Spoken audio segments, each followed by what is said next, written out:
شروع کرتا ہوں اللہ تعالیٰ کے نام سے جو بڑا مہربان نہایت رحم والا ہے۔ حدیث شریف، نبی کریم صلی اللہ علیہ وسلم نے فرمایا کہ جو شخص مجھ پر جان بوجھ کر جھوٹ باندھے تو وہ اپنا ٹھکانہ جہنم میں بنا لے۔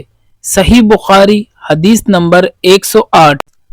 حدیث شریف، رسول اللہ صلی اللہ علیہ وسلم کو یہ فرماتے ہوئے سنا کہ جو شخص میرے نام سے وہ بات بیان کرے جو میں نے نہیں کہی تو وہ اپنا ٹھکانہ جہنم میں بنا لے۔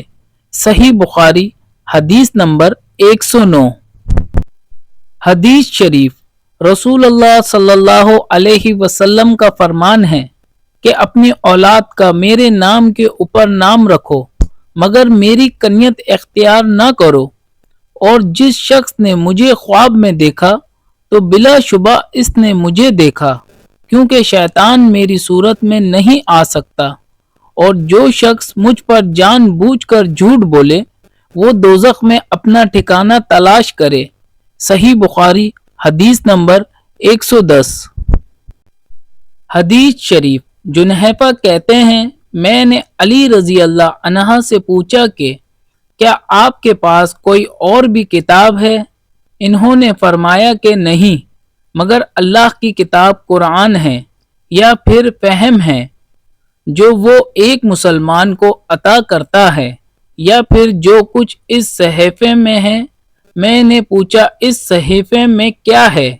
انہوں نے فرمایا دیت اور قیدیوں کی رہائی کا بیان ہے، اور یہ حکم کہ مسلمان کافر کے بدلے قتل نہ کیا جائے۔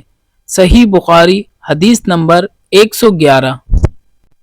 حدیث شریف، وہاب بن منبح کے بھائی کہتے ہیں کہ میں نے ابو ہریرہ رضی اللہ عنہ کو کہتے ہوئے سنا کہ رسول اللہ صلی اللہ علیہ وسلم کے صحابہ میں عبداللہ بن عمرو رضی اللہ عنہ کے علاوہ مجھ سے زیادہ کوئی حدیث بیان کرنے والا نہیں تھا، مگر وہ لکھ لیا کرتے تھے اور میں لکھتا نہیں تھا۔